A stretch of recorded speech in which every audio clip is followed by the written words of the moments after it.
Good morning, everyone. Welcome to Division 6 of the Colorado Court of Appeals. My name is Tony Navarro. To my right is the Honorable David Richmond. To my left is the Honorable Craig Welling. We have two cases on our 9 a.m. docket and also two cases on our 10 a.m. docket. At 9 o'clock, we have two related cases titled Scholl versus Delta Airlines. And I think we have counsel for Delta Airlines, but not for Scholl. Is that correct? Yes, sir. Okay. Well, we've waited long enough, so we're going to begin anyway. Maybe they'll show up to argue it, but if they don't, they don't. The attorneys should have received our written instructions about our oral argument procedures. In addition, you should have received our order addressing the particular procedures in this case that we're going to follow, including an oral argument question that we asked you to be prepared to address. Do the attorneys have any questions about any of our procedures? No, Your Honor, thank you. Thank you. I'll remind you that you have 30 minutes aside. You can save time for rebuttal if you'd like, but please keep track of your time with the clock on the lectern. No rebuttal will be allowed. I remind both counsel that these proceedings are being live streamed on our website and will be archived there as well. So therefore, please maintain the confidentiality of any information that you do not want publicly released. Also, when you get to the lectern, please identify yourself by name and attorney registration number. And I ask everyone in the courtroom to turn off any cell phones so they will not disturb the arguments. With that being said, we're ready to hear arguments in Scholl versus Delta Airline, cases number 18CA0049 and 18CA0760. And counsel may proceed when ready.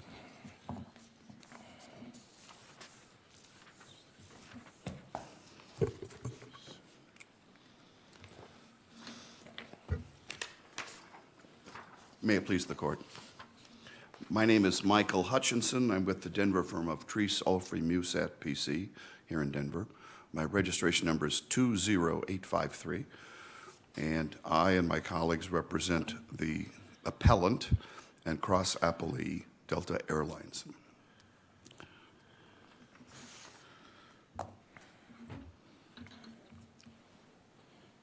Of course, only plaintiff requested oral argument, and so nevertheless, I always enjoy it, and I enjoy the opportunity to answer questions and to find out what the court is thinking.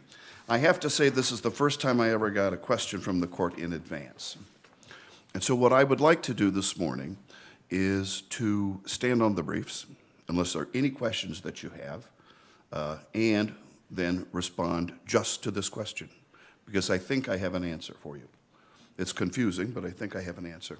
Well, yeah, so, why don't you go ahead and answer the question, and if sure. we might have other questions still, but you can start there. Sure. Before about 2010, there was a common law doctrine floating around called the make-whole doctrine. It never really caught traction in Colorado, but the idea was this. Insurance companies would issue policies that said that if the insured, the customer of the insurance company, recovered from a third party, then the insurance company would be paid back first. Now it's called subrogation. Well, it can be subrogation. The question is, in a subrogation setting, in which the insured, the subrogor, has a claim against some stranger, some big bad tortfeasor, who gets paid first? The subrogor, the injured party, or the subrogee, the insurance company? And the insurance policy provided that. There was common law in it too. But nevertheless, the issue was who gets paid first. And so there was this common law doctrine floating around that doesn't seem very fair. The insurance company wouldn't return your premium if you didn't have a claim in 1 year. And so likewise, when a claim does arise, why does the insurance company get paid back first? They accepted the premium, they ought to pay for this, and that's fair enough. In 2010, the General Assembly passed the statute about which you have asked a question, CRS 10-1-135. This is other than pesky 10A, which we'll talk about in a moment, this is a codification of the make-whole doctrine. And basically it says, where an insurance company has this subrogation interest, and where there's a settlement, the statute talks about judgments, but it doesn't really apply to judgments, it applies to settlements. where there's a settlement with a third-party tortfeasor, who gets paid first? When, how, and who pays for the attorney? And so the whole statute deals with subrogation. Specifically, Section 1C talks about subrogation. And the idea is that the injured person should have all of its damages covered before the insurance company gets paid a dime. And so it is the make-whole doctrine. And it also was addressing a free rider concern with the insurance policy provision, which is that the insurance company, if they get made whole first, not only do they get made whole first, but they get to do it For free, without having to pay a third or whatever the plaintiff's attorney takes, That's right? exactly right. And I'm going to skip over 10A, which is the question you have for me, and look at 10C for a moment. Subsection 10 talks about what the statute does not change. A is this interesting issue about collateral source payments, the billed versus paid, the perennial billed versus paid question. And 10C looks promising. It says that this entire section, 10(1)(135), does not apply to subrogation and lien rights granted to workers' compensation carriers or self-insured employers, united with self-insured, pursuant to Section 841-203. Well, that sounds like it might apply. So let's look at 841-203.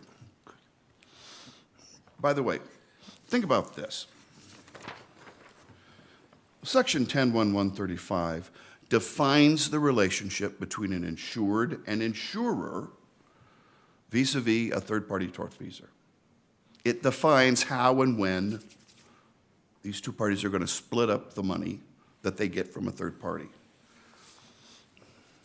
Section 841-203 does the exact same thing in a workers' comp setting. And so that's why that Section 10C is in there.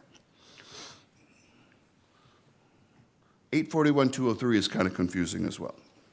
In Section 1B, it says that where a workers' comp insurance company or a self-insured employer pays benefits, it is subrogated to and assigned the right to recover from the third-party tortfeasor to the extent of the benefits it's paid, which are typically economic losses as opposed to non-economic losses.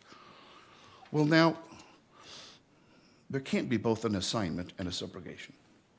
An assignment is a transfer of the whole ownership interest, everything. Insurance company could take that claim and it could assert it, could settle it, could assign it to somebody else, could put it on the mantle over the fireplace, could frame it. It owns that claim. It could be a partial assignment, an assignment to the extent of what they paid? That's all it is. Not only can, it must be. Right. And so any benefits that aren't covered by the insurance company remain the property of the injured worker. Right. And so we have this schism in which part of the claim is retained by the worker and part of the claim is assigned or subrogated. Now, a subrogation is just a transfer of a beneficial interest.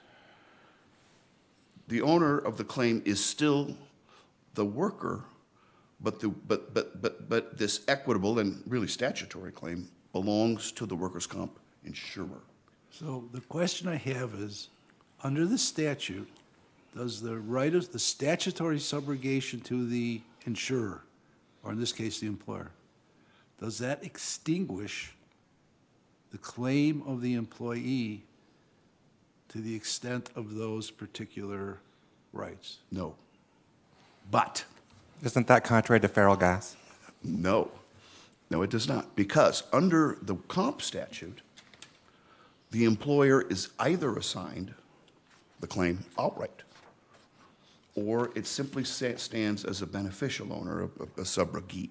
So it's either an assignee or a subrogee. How do we know which it is in a particular case? We look at Section 1E of this comp statute.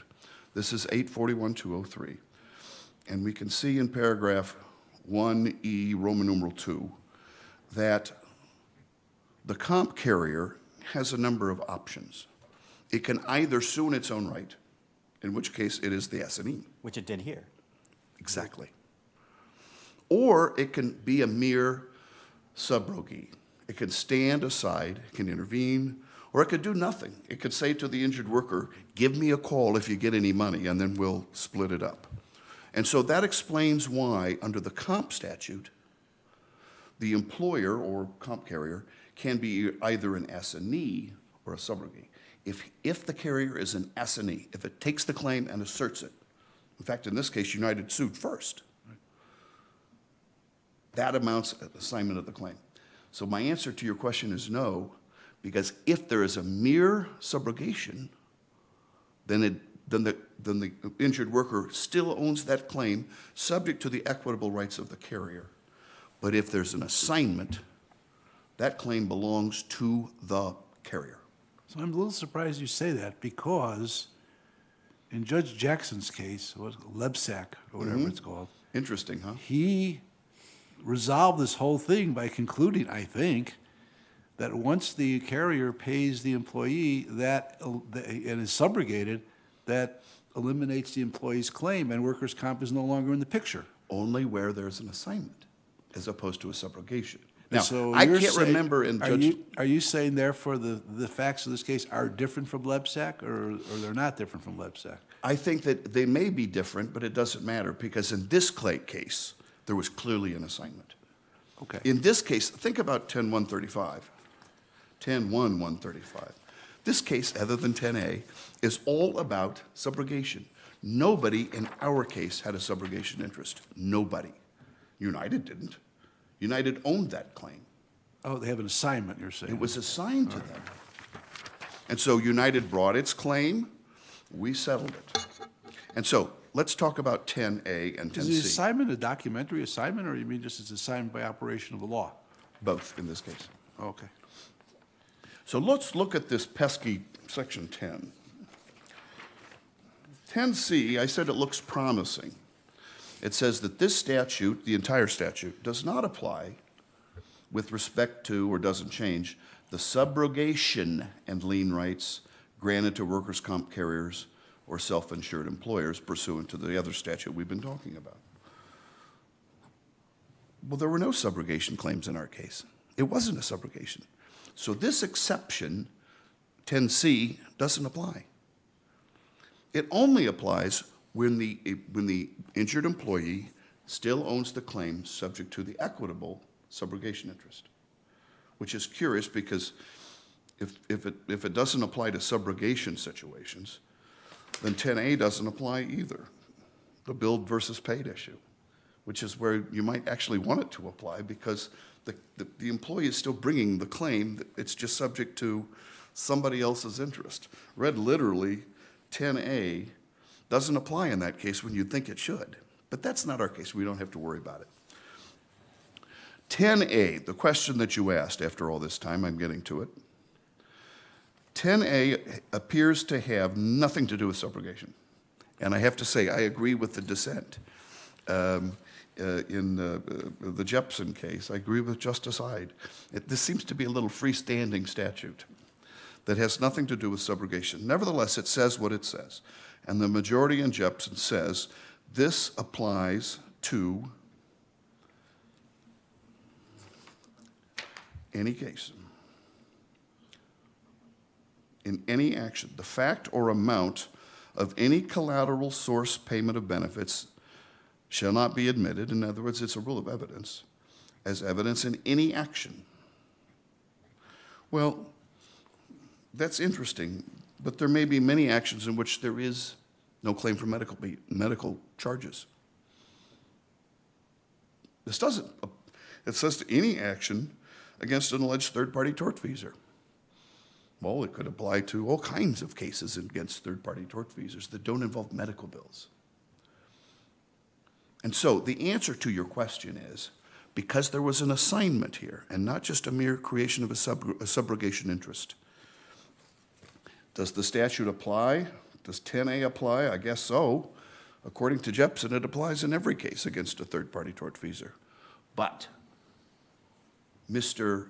Scholl didn't have a claim for medical bills because that claim belonged to United, which was brought by United and which was settled. And so This issue is discussed in our opening brief about pages 25 to 35. And it is such, it resolves the two statutes, which are both a little weird, and it eliminates so many issues in this case.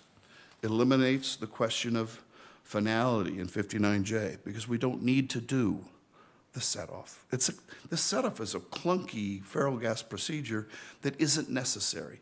Why do the court giveth and the court taketh away? Why not just say the court can't giveth in the first place, because that claim doesn't belong to the injured worker when there has been an assignment? It eliminates the question of the set-off. It eliminates the question of the billed versus paid, which you've asked about. It eliminates the question about whether or not the trial court was in error in striking the expert witnesses, because their testimony was only about economic losses. And so Delta was in a situation of trying, they were consolidated, but there were two separate cases, but for the same damages, economic losses. Had Delta not settled with United and these claims go forward together, couldn't the plaintiffs together have presented the amounts billed and then gotten recovery for that, but United's recovery is limited to what it paid? And Mr. Scholl then would have skimmed off the top. Right. I have three answers to that question. Number one, Okay. think about paragraph 10A, that's so curious. Because there was a direct assignment here, clearly 10C wouldn't apply. This isn't a subrogation interest. United is suing, albeit in the same trial, for its own damages. So the statute does apply. 10A says, in any action against an alleged third-party tortfeasor, that would be this case in your hypothetical trial, United would be precluded from putting on evidence of the only thing it can recover, Well, which is that's the what I was payment. about to get to. Wouldn't you have to bifurcate the proceedings, essentially? And suppose. you really try United's case, or you try the plaintiff's case first, Mr. Scholl's case against Delta. He gets whatever recovery he gets, and then United's case can either get tried or No, it can't put on any evidence of paid, because that statute applies to any claim. It can't put on evidence of paid, only billed. But it can't recover billed, it can only recover paid. But it's not for its damages. It's not for its medical care. It's for the amounts, oh, I see what you're saying. They're suing for their benefits. Right. Well, that's interesting. I think that could be true. I think it could be true. And I said I had three answers. Answer number two is this. And I'm glad you asked this question, because it allowed us to look into it. Now, the court ruled in a motion in limine before the first trial that billed amounts were not going to be admitted. So we don't have an offer of proof as to what the billed amount is. But under workers' compensation law, healthcare providers who provide health treatment to injured workers within the comp system are not permitted to bill beyond the scheduled rates. And so as a practical consideration, we don't know what that delta is. What is that gap above billed? No pun intended, I assume. What's that? No pun intended, I assume. What did The I say? delta. Delta. We've been You're writing talking about delta and delta. We don't two know the different ways. actual difference, yeah. That's not what I meant. You're saying we don't know the difference between amounts paid and amounts billed because there was no proffer about amounts There billed? was no, that's exactly right. There was no proffer as to the billed amount. But if these healthcare providers were following the law, there might not be any. It's a practical consideration. But We don't isn't know. that the same with government healthcare programs and Medicare, Medicaid, that you, by opting into the program, the doctors or the healthcare providers make an agreement to bill at a scheduled rate for the procedures, which is considerably below what their market rate would be, and nobody's potentially liable for that. But then we have Judge Webb's opinion that says those are still recoverable at amounts billed, right? Yeah, and I don't know the answer to your question because I just don't practice in that area. But I do know that, and I don't know about Medicare, Medicaid, whatever. I do know that under the workers' compensation law, particularly its rule of procedure 16, healthcare providers have to bill In other words, there is no, it's not like out in the open market when you have health insurance and the doctor sends a bill for $10,000 and the insurance company says, well, too bad, we only pay $3,000 for that. I don't think that happens in comp. And I don't know what the answer is, but as a practical matter, we're probably not talking about a lot of money. Do you know that that doesn't happen in comp? That there's not this sort of explanation of benefits that goes out that basically says this is the amount that is kind of the street rate for it, whatever that relates to, and then this is the amount that we actually got paid? And I don't know. okay. My understanding, because I have a partner who practices in this area, is that these healthcare providers bill at the rate. They just bill at the scheduled rate. And there may be penalties, there may be fines for billing, so it's something to consider. Here's Right, another. but we don't have any evidence in the record resolving those questions, Nope. right? Okay. No. Here's something that is in the record, though, and this is worth considering. Let's say the court decides that this matter needs to be remanded for a determination of the difference. I won't say delta, the difference, because the judgment for the paid amount is already in. So we're just talking about the difference between billed and paid. Because of the application of the set-off, the interest that was acquired by Delta from United, Delta still has $135,000 in unused set-off. And so if this court were to remand to the trial court to figure out what the difference is, how much more should be awarded, and only $68,000 in medical bills was awarded as on a paid basis, we have a long, long ways to go. But isn't that the process that should be followed nonetheless? I mean, we don't know what that procedure will yield. It may leave everybody in the same position given the excess set-off. Well, and it depends as well what you do with the order granting the new trial, or Right. the order. Assuming all of those things are affirmed, and the issue is to go back to the trial court to find out what the billed amount is, what the difference is, then it'll probably have no practical effect. That's just, and that isn't. And that's your guess, right? Because we don't have a record on that at this point. Well, if we have $135,000 unused, which is in the record, and the amount that was awarded for medical bills was 64, or 68, I guess. Plus the lost wages. It came up to about 194, I think. The wages and the medicals came That's up to right. 194. But with all of that, we still have $135,000 Why left. did Delta pay so much money to settle this case? If it only was liable for 194 and for 194 for medical, I don't understand the difference. Well, I can tell you as a practical matter what happened. When the court entered the order limiting damages in the new trial, the amount that the plaintiff was able to recover in this case Okay, I see. was less than. You settled before you knew that the future damages were going to be precluded. Oh, Not we you did. Yeah, you did. You settled. Delta before, yeah. settled with United before the first trial. Oh, okay, I got it. They That were never, explains.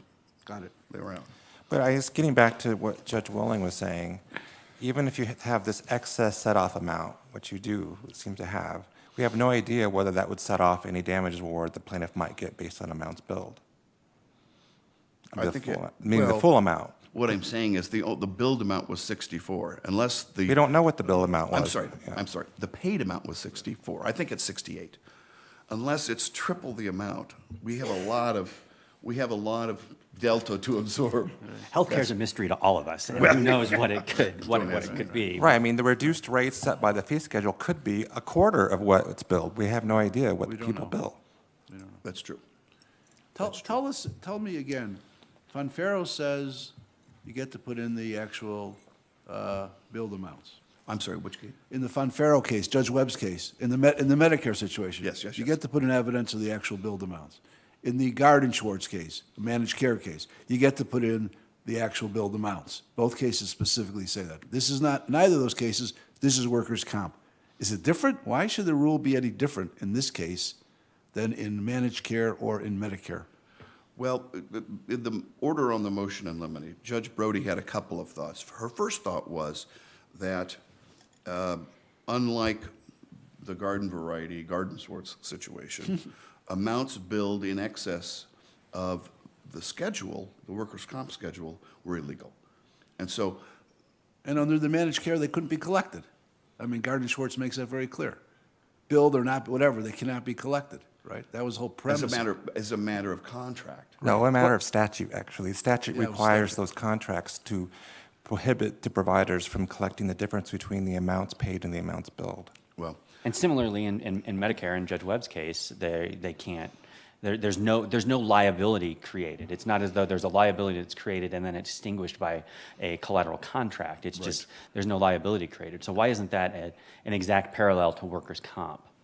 well, I think that one of the differences here is that because Delta acquired that interest, Judge Brody reasoned that under feral gas, both the pre and post verdict component of the collateral source rule wouldn't apply, because Delta had, by acquiring that interest, had paid for those benefits, and so the collateral source rule, that's the rationale, and I think it's correct. I understand. Well, I'm not quite sure that's a rationale. I don't think she ever said that Delta acquired United's interest. I think she said she paid off whatever, United paid off whatever interest United had, not that there was some sort of assignment from United to Delta of whatever of United's rights. You're correct. So it's not quite right that Delta acquired anything. They just paid off United's interest. I think that's exactly right, Okay. but you're more precise than I am, which is that by Just one time. by extinguishing that claim, United was in the feral gas sort of a situation in which it was a participant in paying for these benefits, in the Gordon Swartz sort of language, and so the collateral source rule didn't apply. But That's her rationale. But how, go ahead.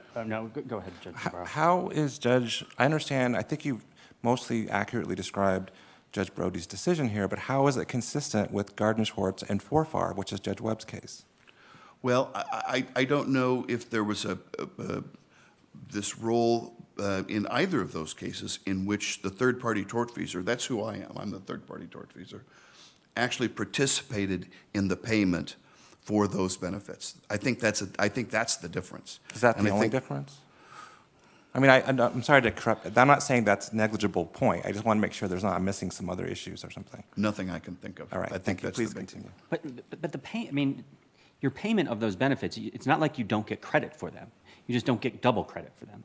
Exactly. You get credit for them against what the plaintiff ultimately recovers, but what the plaintiff's entitled to recover, and this is where I got back, maybe circling back, because this is the assignment versus subrogation. So United opted the assignment route, but it's a partial assignment.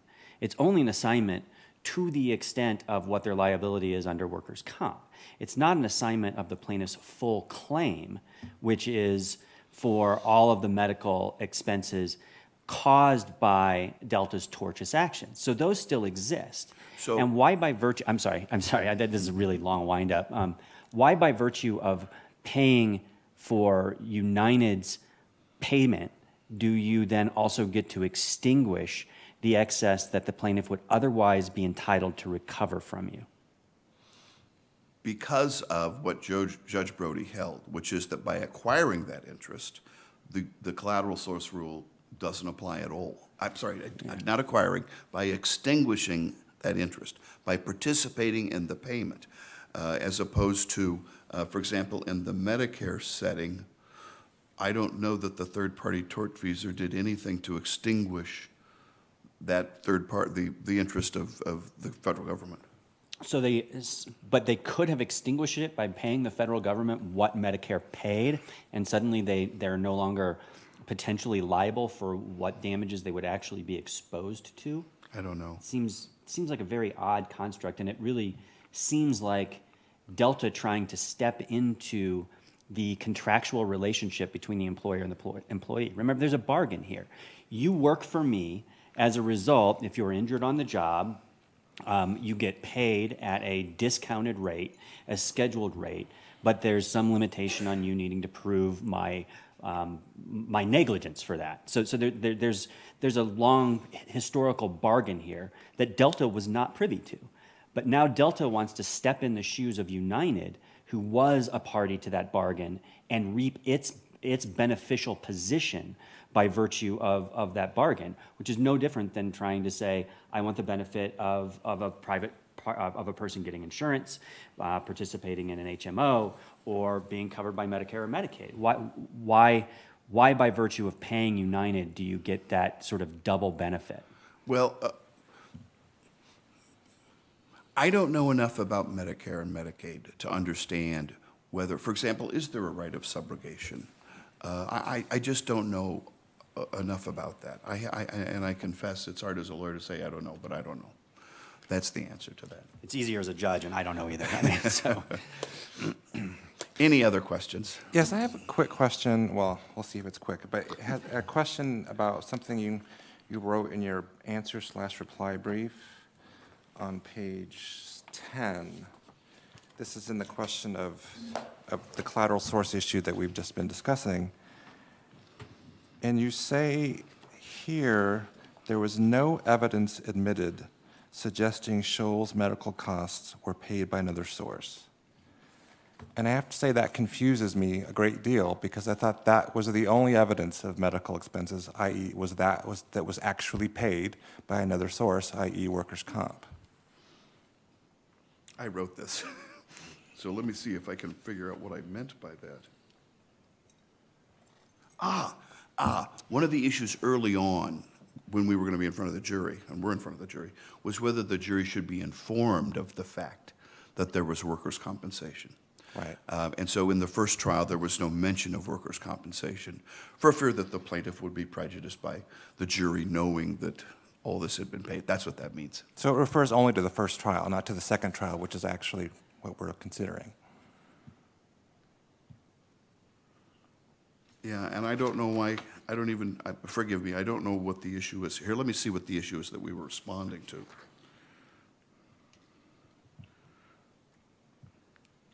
I think we're just leading up to the fact that there had been this earlier order. I think. But just to clarify, in the second trial, there was evidence of amounts paid by workers' compensation. That was the only evidence of medical expenses, right? Yeah, but it was a bench trial, and by then, of course, that was Judge McGahey, and he knew. And so the issue about infecting the jury simply wasn't present. Right, but the question of whether the evidence should have been admitted is still a live question, because whether it's admissible or not doesn't depend on whether it's a bench trial or jury trial. Oh, I see what you're saying. Yes, the only evidence at trial was from I don't recall her name. She was from Gallagher Bassett, and she was the TPA head, the third-party administrator, and she testified this much was paid for wage replacement, this much was paid for meds, this much was paid for lump sum, this much was paid for a Medicare set-aside. Yeah. Thank you. Thank you. Well, thank you very much for your arguments, counsel. They're interesting and helpful. The case will stand submitted, and an issue opinion will, a written opinion will issue in due course. Thank you. Thank you. And we're going to take a recess before our 10 o'clock docket.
morning again. Welcome to Division 6 of the Court of Appeals. My name is Tony Navarro. To my right is the Honorable David Richmond. To my left is the Honorable Craig Welling. We have two cases on our 10 o'clock docket. The first one being Marriage of Olson, and the second one being People in the Interest of JVD. Are counsel for both cases present? Great. Thank you very much. I'll address my comments mostly to all of you, although the first set will be only to those sitting at the bench, which is, if you have received our oral argument procedures, do you have any questions about how we're going to proceed today? No, you don't. Great. I'll remind you each have 15 minutes to argue your side. Appellant's counsel may reserve rebuttal, but please keep track of your time with the clock on the lectern. Please know these proceedings are being live streamed and they will be archived on our website. So please keep confidential juveniles' names, sexual assault victims, and any other information that you do not want publicly released. Please identify yourself by attorney registration number and name when you get to the lectern. And I remind everyone in the courtroom to turn off any cell phones, please. With that being said, we're ready to hear arguments in Marriage of Olson, number 17CA2318. Counsel may proceed.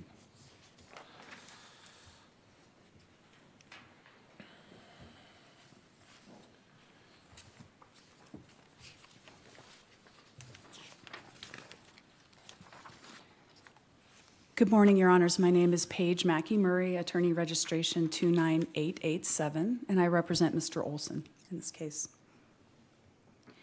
The situation where a party wishes to donate pre-embryos was not at issue in Rooks. However, the Rooks case listed that consideration as its first factor, the place where the analysis begins. And I think it's important to unravel a little bit as to why that factor is so important and how it impacts the constitutional rights at play. The courts historically do not protect a person's right to procreate with regard to a particular embryo, a particular pre-embryo.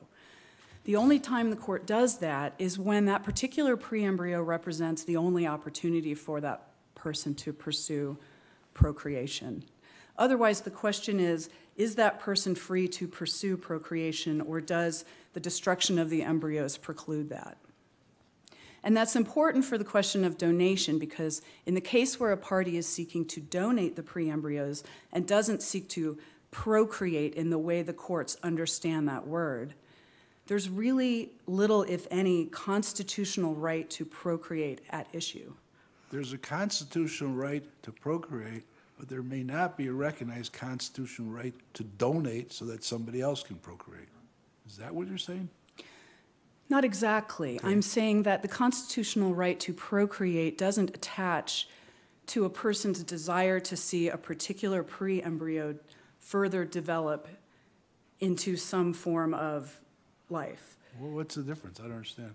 The difference has... Particular or non-particular? I don't understand the difference. The difference has to do with whether or not that person is actually being precluded from procreating or not. And in the case where someone's donating, they're not looking to have biological children of their own. So are you asking us to extend Rooks in such a way that when the constitutional conflict is the desire to not parent versus the desire to donate, that the option of not parenting automatically prevails, as opposed to being one of the factors?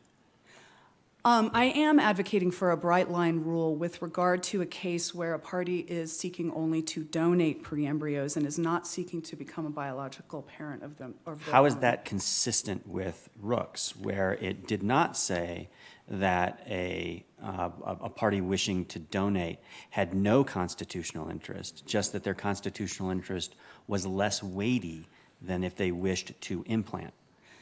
Correct. Rooks did not create or articulate an explicit bright line rule. It did cite Davis and JB, both of which said that not only does the person have a less weightier interest, but they have a less weightier interest than the party seeking not to procreate. But neither of those two cases, and as best I can tell, those are the two cases that are there any other cases that you're aware of that deal with the donation circumstance?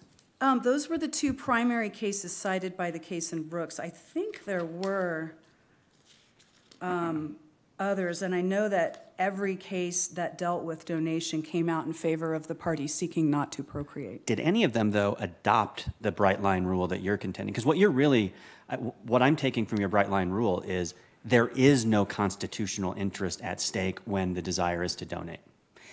That is the way I perceive it. Now, I agree that the bright line rule has not been drawn. I don't believe in other cases. However, that's not going to decide this case. Even if this court decides that there's not a bright line rule, it should still rule in favor of Mr. Olson here, because the constitutional rights at issue are so weighted so differently in the case of donation, that even if there were some unforeseen circumstance, some that might come up in a future case that we haven't thought about that might tilt the scales, this is not that case. That's actually where I want to go then. Right. Assuming that it's not a bright line rule where donation essentially extinguishes the constitutional interest of the party standing in wife's shoes in this case, give me a scenario where the outcome could favor the party that wishes to donate over the objection of the party that wishes not to procreate. I'm having a hard time coming up with one because the situation of donation is so far removed from the desire to procreate. I'm not sure what that would be. It's certainly not this case, however. Well, I get that, but Yeah. but this is, you know, we're in the business here of in all likelihood drawing some lines that are going to have applicability outside of just the party's particular dispute, and moreover, if we're unlikely, even if you prevail, we're unlikely to decide this, right? Aren't we more likely to send this back down to a trial court to make these balancing decisions? So I'm trying to figure out, if you're asking us to give that direction, what does that direction look like? Well, to begin with, I don't think this court needs to send it back down to the trial court. I think it has all the facts that it needs to decide this case based on the factors that were outlined in Brooks. We know that Ms. Fabos only wishes to donate. And to the extent it's even relevant, we know what Mr. Olson's interests are in not procreating. We have factual determinations to that regard. The only other factor in Rooks that really applies here is this bad faith idea. And yet both parties conceded in their briefs that that was never an issue in the case, and that these pre-embryos were never used as leverage in the divorce proceedings. Well, leverage is different. It's bad faith or leverage, right? So I think everybody concedes that there was no leverage, but as to, is bad faith at all related to the sincerity of the asserted grounds behind the party's asserted belief? I would say no, because for one thing, no matter what his reasons are for wanting not to procreate, it is undeniable that if the pre-embryos are donated, his right not to procreate is irretrievably extinguished or irrevocably extinguished, as they talked about in JB. So that constitutional impingement is very, very clear in that case, regardless of what his reasons are. Now, what if his reasons were, and I'm not saying Sure. that these are the reasons, or that Judge Schutz, who I think did an amazing job in this case, made this finding, but what if, in a hypothetical world, the reason for the desire to not procreate really is just to stick it to my ex-spouse because I know what she wants. And I don't care one way or the other, but I'm going to assert my constitutional right for that reason. Is that a potential circumstance under which it's the bad faith ends up being enough to swamp the mitigated interest? I would say no. I think if you have a situation like Rooks, where a party wishes to procreate themselves and wants to implant the pre-embryos for themselves so that their constitutional right to procreate is really strong and their interests are really strong, because that may be a different case where that sort of might tilt the scales. But here, what's really at stake is whether or not we're going to allow this consideration of a person's personal, moral, and religious beliefs regarding life at conception. That's really what this is about. Then why wouldn't the Supreme Court in Rooks have phrased the first factor as really a threshold factor? First, in order to basically get on the playing field, the party who wants to preserve the embryo needs to wish to use it for their procreative purposes and not donate it. If that's the asserted interest, then there's a constitutional interest, then we get to the balancing. But it didn't do that. It talked in terms of a mitigated constitutional interest, not the absence or existence of constitutional interest. Aren't you asking us to really contravene what, understandably, I guess you could characterize as dicta from Rooks, but still I don't see a source for this bright line rule that you're asking us to adopt. I don't think that goes against the holding in Rooks. I think what it does is it perhaps expands and articulates upon the holding in Rooks. And if this court is going to do that, if it's going to expand it or apply it to new facts or do any kind of interpretation, I think he has to take some guidance from the fact that there's a 3-justice dissent that would have gone even farther and said, we're not going to allow even these contracts to impinge upon a person's right not to procreate. So that if we're going to expand Rooks or articulate or interpret it, we should do it in favor of Mr. Olson and in favor of protecting the right not to procreate. So I would say there's some guidance in the dissent for doing so. But even if the court doesn't want to do a bright line rule in this case and wants to be conservative in that regard, still we have a situation where there are no cases that I'm aware of where someone who wants to donate has been given the pre-embryos. And the only cases in the country that actually grant the pre-embryos to the party seeking to procreate do so when there's been chemotherapy, when there's been something intervening impact on that party's ability to procreate in general, which then brings in this, the particular pre-embryo and the connection between that pre-embryo and the person's right to procreate. I think it's really important for this court to articulate very clearly that a trial court cannot include a person's religious and moral beliefs as a factor. Let me direct you to that. Yes. The trial court found factor F was the party's personal views of the morality of discarding fertilized embryos, and that's sort of the mirror image of that, the personal views of the moral responsibility to have a meaningful presence. Is it your position, let's take F, and I think that's what you were just getting at, that the personal views of the morality of discarding is not an identified factor in Rooks?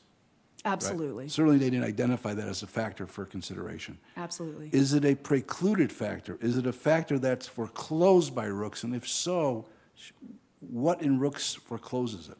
It is a factor that I think is foreclosed in Rooks. Rooks talks about the fact that the cases in general seek to avoid results that compel a party to become a genetic parent against their will, except in very rare circumstances. It articulates the U.S. Supreme Court precedent for why we have a right to choice in this country. It articulates public policy in Colorado that's reflected in the statutes that we do not treat an unborn fetus as a human. It has a long discussion about why a pre-embryo is not afforded the status of human life for purposes of this discussion. Is there a difference between the wife's personal beliefs in this case and the legal concept that an embryo is not a life and being, if you want to put it that way? I think what's challenging here is if we allow this to be a factor that the court gets to address, it opens up the door for a party who has these strong religious beliefs to use those religious beliefs to force another party to let a court justify to force another party to procreate against their will. To override their constitutional rights. That's right. And that's a frightening proposition. It's unprecedented in the country. It would constitute a whole new rule of law and set us down that path of finding life at conception and all that comes with that. Now let me ask you a flip side, though. The judge also found that the husband's beliefs were not sincere. And I won't go through all the evidence that he went on, but basically, those are findings of fact, are they not? And aren't those findings of fact that the husband would have to overcome by the clearly erroneous rule? Are we bound by those findings? Yeah, I think we are, but they don't resolve this case in Ms. Fabos' favor. So why not? Why doesn't his lack of a sincere belief in this factor G, moral responsibility to having a meaningful presence, why isn't that relevant and dispositive here? Because he doesn't have a belief in his constitutional right. Oh, it's not dispositive. He has a right to have his beliefs. Part of his autonomy in deciding whether or not to procreate is to have a certain reason for doing so. So I suggest that it's most relevant when you have two equally competing constitutional rights that are of equal force and are pitted against each other, then we start to dig a little deeper into why it is that a person has those beliefs. But in a case of donation, those constitution, even if there is some constitutional right, it's so much lower that I would suggest that it's borderline irrelevant what his reasons were. But I wouldn't say that the trial judge's ruling was not so strong as to say that the trial judge didn't believe his ideas at all. I think rather he just called into question how deeply he had those beliefs. But Rooks also discusses the way that the reality that's reflected in the statutes, that people change their mind after divorce. People's beliefs about their desire to procreate change after divorce. Right. So that... Did the husband testify he changed his mind, though? I looked for that No, in he his testimony, and I didn't find it, frankly. That he didn't explain away what he put on that form by saying, in the 2 years since we had the child, whatever, I changed my mind, my beliefs are different. He didn't seem to be saying that. I don't think there was much discussion about that it was a fairly short hearing in that regard, but we're here litigating it in the Court of Appeals. I think it's pretty clear he doesn't want to procreate using these pre-embryos. I think Judge Navarro has a question. No, go ahead.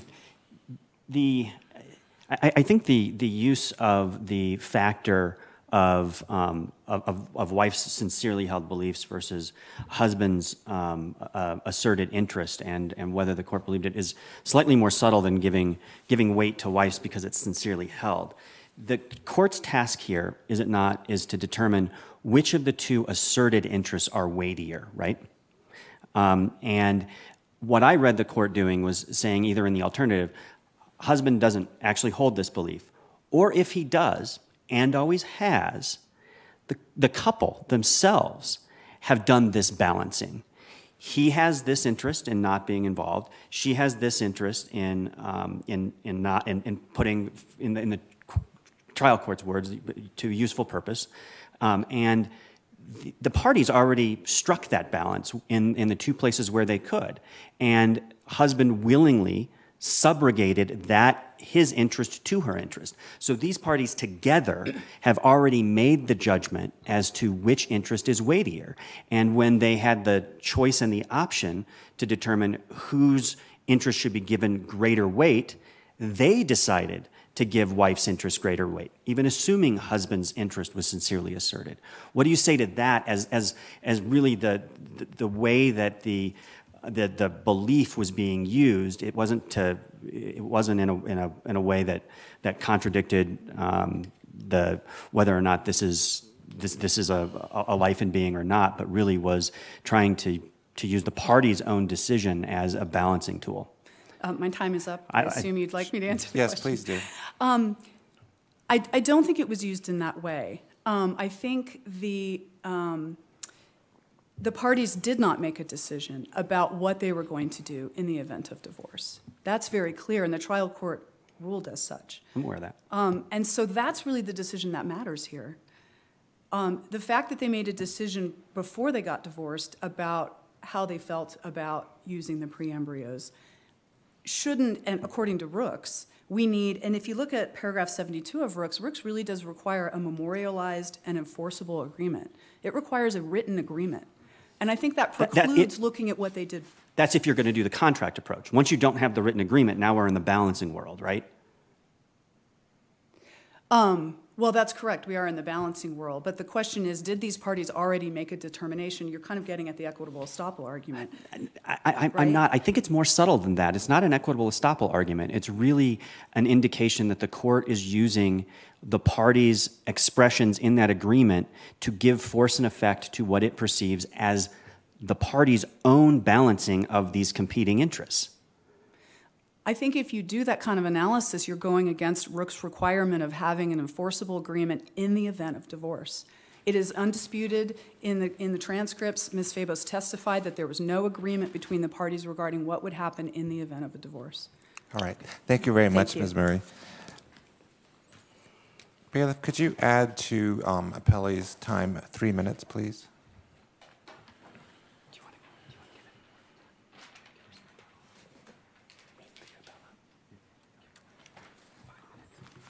We'll also give the appellant 3 minutes as rebuttal. Good morning to the court. Your Honors, my name is Joan Mannix. I'm actually a member of the Illinois Bar who was admitted to participate in this case pro hoc vice. My Illinois bar number is 1601561.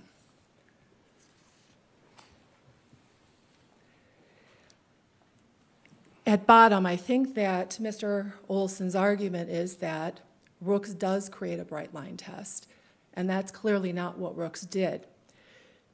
Because at the end of the day, the argument is simply, irrespective of any other balancing factors, irrespective of Rooks' acceptance of the balancing of interest tests, the only thing that matters is that at this time, Olson asserts a right not to procreate. But I think Judge Welling hit the nail on the head when the fact of the matter is the analysis in this case is far more subtle, because a long time ago, before any IVF, as a precondition to participating in IVF, Jamie Fabos' willingness to participate in the IVF process, the parties discussed this and they reached an agreement that any embryos that were not used would be donated rather than discarded. Is that a question of fact for the trial court? That is a factual finding by the trial court. What about the fact, do you not agree that the terms of the agreement that they signed contradict that? I do not agree with that. I think that I think it's important that it was a form agreement. The language with regard to the divorce, what to do in the event of a divorce, did not give the parties any agreement. I think it was presented as this is what's going to happen, and it's not really open to negotiation or discussion, and this is what is going to happen because this is what the IVF contract requires. But in addition to that, it also provides that the actual language of the IVF agreement says it will be directed by the court decree or a settlement agreement, and I think that Fabos was certainly entitled to believe that because they had this pre-existing agreement, that any agreement made in the context of a divorce proceeding would be consistent with their prior verbal agreement that was the inducement for her to participate in IVF. But the agreement, written agreement, doesn't mention anything about incorporating or giving effect to any other oral agreement. It just says, in the event of divorce, the question is going to be answered by court decree. It doesn't say that it has to be guided by any other agreements or any other factors. That is true, but by the same token, the IVF agreement does not exclude any consideration of oral agreements or contain an integration clause or otherwise say that this agreement supersedes and prohibits any consideration of any pre-existing agreement between the parties. And the trial court made a finding that the agreement does not set forth a standard by which the dilution court is to resolve the issue should the parties be unable to resolve it between themselves, juxtaposed to what they did decide with respect to the aging and the death of one of them. So I'm not sure what you're asking us to do. You're asking us to override the trial court's findings, say, oh, there really was an agreement here, and the agreement is the same as the agreement in those other cases? Not exactly.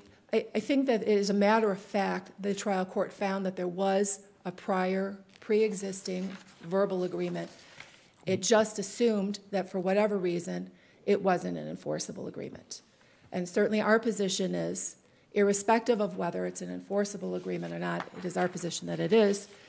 At a bare minimum, the trial court made a finding, consistent with what Judge Welling had discussed earlier, that the parties already did this balancing. And Rooks says, as counsel points out in paragraph 72, if the parties have a written agreement that would govern an express written agreement, I think, express agreement, well, they don't have an express agreement here. So how can we do this consistent with what Rooks says in paragraph 72? I really don't, I fundamentally don't understand why neither the court, well, one thing in Rooks, there was no argument that there was a verbal agreement that wasn't being considered. It was the only thing that was being discussed or considered in the context of what the parties had agreed was the written IVF agreement. I still don't understand, frankly, why the trial judge didn't simply say, there's an oral agreement here, and that agreement isn't precluded by the IVF agreement. It isn't superseded by the IVF agreement, and it's entitled to consideration. It almost Rooks did. did. Oh, sorry. Page 13 seems to really say that this is, the first thing I have to do is look at whether or not there's a contract, and it rejected that there was an agreement, even after talking about what the parties had and hadn't discussed, and that it wasn't even ambiguous as to whether or not there had been agreement. They just unambiguously agreed to put this in the court's lap.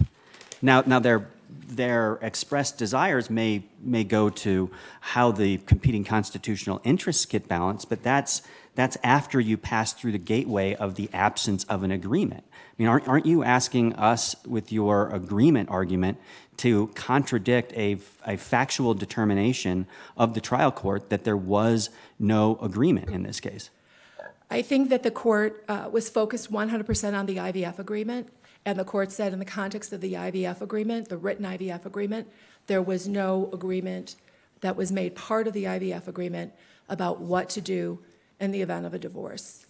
The court did, however, find that Jamie Fabos' testimony was credible, and she expressly testified, Justin and I had an agreement in which I said, I'm not going to do this if there's any options that these would be destroyed, and he agreed with me, and that's why you see, and then she talks about the IVF agreement as being evidence of that pre-existing agreement, where everywhere in the IVF agreement where the parties had the option to indicate what they wanted as far as the disposition of any unused pre-embryos or otherwise, the pre-embryos were to be donated, which is consistent with the oral agreement that she said existed.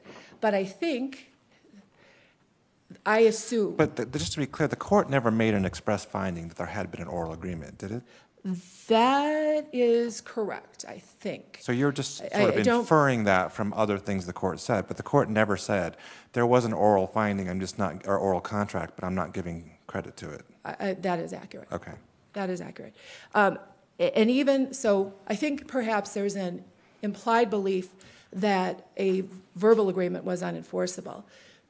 But even if it wasn't, there was clearly that the judge made factual findings that this was discussed between the parties, and if not a binding verbal agreement, there was certainly a negotiation that was the whole basis for Fabos agreeing to proceed with IVF. In other words, agreeing to waive her right not to procreate in favor of Olson's desire to procreate. They negotiated that, and they both agreed that in view of their competing desires, he would either waive or sublimate his desire, his later claimed desire about having angst over the prospect of having children, biological children, and not having a role in their lives, that he would sublimate that to her concerns based on her sincerely held religious beliefs, that any not used embryos would not be discarded but would be donated instead. And the way I think of that in the Rooks analysis is, Rooks discusses the hardship to the person who wants to not procreate, and says, but there are other factors that may be relevant given the specific facts of a different case. In our case, clearly the trial court was appropriately considered the hardship to Jamie Fabos if her sincerely held religious beliefs were ignored, her agreement, the whole basis for her willingness to proceed with IVF was ignored, and the court were to dispose of or order the disposition of pre-embryos that she considers to be human life. Where in the, I'm sorry to interrupt, but before you turn from this, where in the Rooks factors is the hardship on the procreating parent not being able to exercise his or her interest? Because the hardship is on the avoiding parent, and it talks in terms of emotional, financial, and logistical hardship and the fourth factor.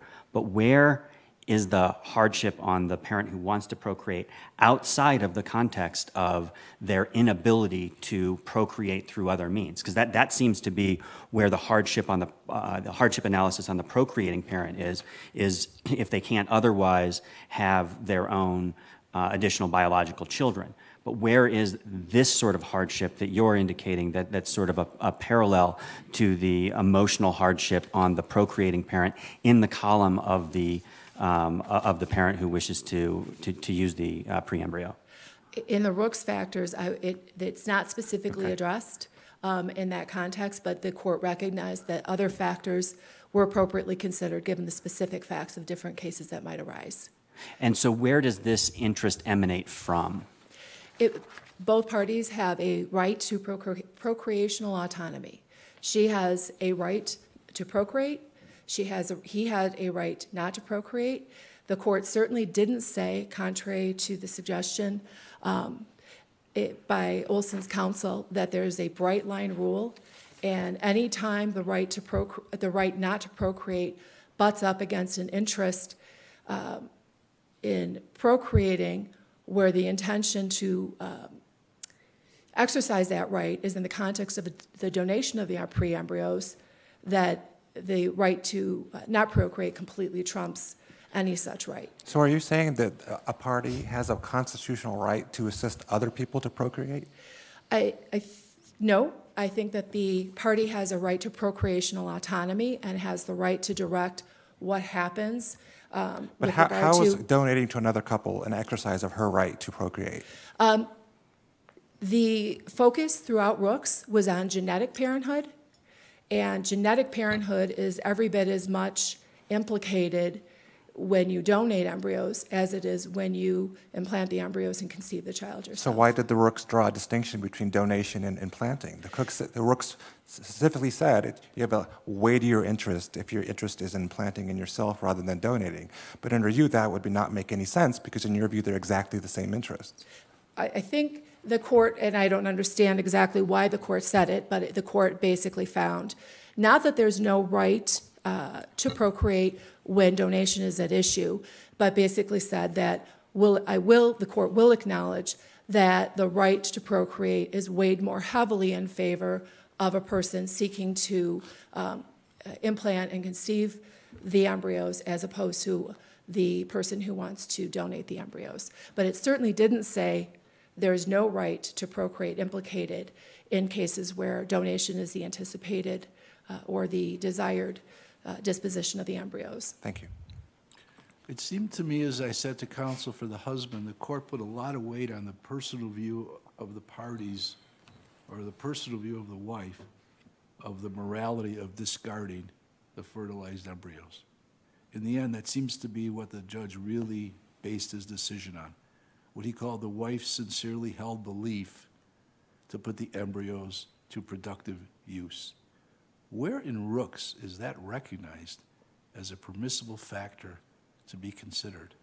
Again, I think it's under the umbrella of other factors that may be appropriately considered given the specific facts of the situation. And just to be clear on that, we're certainly not arguing that the court should find that the pre-embryos are human or legal persons, but just as Olson wants you to consider the angst he claims he would suffer, but which the trial court discounted, by knowing that there were biological children out there that he didn't have and that he was not participating in their lives, it is our view, certainly under the other relevant factors part of the Rooks analysis, to consider the hardship that Fabos would suffer if, especially since her religious beliefs and her concern over the possibility that unused embryos might be discarded instead of donated or used productively was the whole basis for there'd be no embryos to discuss if Olson hadn't agreed to sublimate or waive any constitutional right not to procreate in view of her principles. Doesn't that bump up against the court's ruling and what you just said, which is that embryos are not? I mean, she may have a personal belief that these embryos are lives in being. That's fine. She certainly has the right to have that belief. But that does bump up against the legal situation in Colorado that they are not lives in being. And didn't the judge put a lot of weight, having said that they're not lives in being, then he puts a lot of weight on her belief that they are lives in being? I think that the weight again, you're absolutely correct that the trial court said, this isn't a decision about legal personhood. I understand what the Colorado law is. I am certainly not departing from that. I'm looking at these parties and how how profoundly or not profoundly they've pursued their right to procreate versus their right not to procreate. And essentially, he found that she had been very adamant that she would not participate in the IVF procedure if her rights weren't respected. Mr. Olson agreed. And the reason I think that the trial judge put so much weight on that was because he ultimately found, as a matter of credibility, that she was testifying truthfully, that this was the subject of a pre-existing discussion, if not an agreement, and the parties themselves had weighed these competing interests against each other and agreed that her interest would trump. And then by the same token, the trial judge found that Mr. Olson's, considered two hardships that Mr. Olson argued. The need to undergo genetic testing, and the trial judge obviated that or took that off the board by saying, whatever happens, he won't have to be genetically tested, and said, with regard to your angst or dismay over the prospect of having children that you're not involved in their lives, I can't fathom, I think that's a direct quote, how in that situation you could have agreed and signed in an IVF agreement that in these various circumstances, the not used embryos would be donated rather than discarded, and basically found simply that he was either not being truthful about his claimed interest or he was overstating it. So I think that's why the trial judge put so much emphasis on the issue, because it was driven by his credibility, finding that Fabos was credible and Olson was not. In your supplemental brief, you raised the issue of free exercise, her free exercise rights. Do we need to reach that to decide this? Does that relate to her argument in her sincere belief? And if we do, you didn't really raise that below, as I read the opinion. I don't think it was, I think it was raised below without articulating it and tagging it as a free exercise argument. We do think that it's an important argument because if you're going to be, you're endeavoring to balance constitutional interest, that's a constitutional interest in addition to the right to procreate that tips the scales on her side as well. But we don't have any findings by the court or any conclusions that her right to free exercise is implicated in this case. Certainly not in those words. Certainly not in those words, but he certainly found that she had that her religious beliefs drove this whole process, and the agreement that they, or understanding, or however you want to characterize it, that they reached in advance of even undertaking IVF was driven by those beliefs. And because those are constitutionally protected, they are another constitutional dimension given the facts of this case. Then didn't they need to be asserted as such? I mean, that's the difficulty I'm having, is that this personal belief seems actually to more appropriately fit into the box of a free exercise argument. It seems much more strained as emanating from a procreational autonomy interest. And was this really presented below? And if it does get remanded, is that appropriate for, did Rooks have anything to say about whether or not, because it was procreational autonomy were the competing interests at stake in Rooks, and Rooks, I couldn't find it saying anything explicitly about a free exercise interest. How does that fit in? Again, I still think I agree with you. There was certainly no question or assertion in Rooks of any sort of sincerely held religious beliefs. In fact, the IVF agreement seemed to dispel any claim that was subsequently articulated that there was never an agreement to discard the embryos, because wherever in the IVF agreement in Rooks that the parties could choose discard over donation, they picked discard. Again, I think it falls under the other factors of Rooks, things that are relevant given the specific factual context of a case. But aren't the factors that Rooks articulated the factors for balancing the procreational autonomy interest of the parties? And they all flow from how do you balance those, as opposed to saying, and what other constitutional interests separate and apart from procreational autonomy are at issue. What you're essentially asking to do at this stage is to add a new constitutional interest that's separate from what the Rooks factors balance and what was considered by the trial court. Given the posture of the case, if it gets remanded, do you think you should have the opportunity to assert a First Amendment free exercise interest below? And why or why not? One, I think that we have the right to assert it here because essentially the whole factual basis for it is already of record and premised on the trial judge's findings. Two, Rooks certainly didn't say the only interest that you'll ever be able to consider vis-a-vis the disposition of embryos is the parties' respective rights to procreational autonomy. The court said, this is what I'm dealing with in the facts of this case. Absolutely, I think that under the other factors, any other relevant factors raised by the specific facts of any given situation, it's appropriate to raise free exercise and certainly any other constitutional rights that might be implicated given the particular facts of a case, because that's part of the weighing. What you're trying to do is weigh the parties' respective rights, and some of those rights are constitutional and some of them aren't. But wherever any constitutional rights are implicated, they should be weighed in that calculus. All right. Thank you very much, Counsel, for your excellent arguments. They will be very helpful to us. And I think, Appellant's Counsel, you have 3 minutes of rebuttal if you'd like to use it.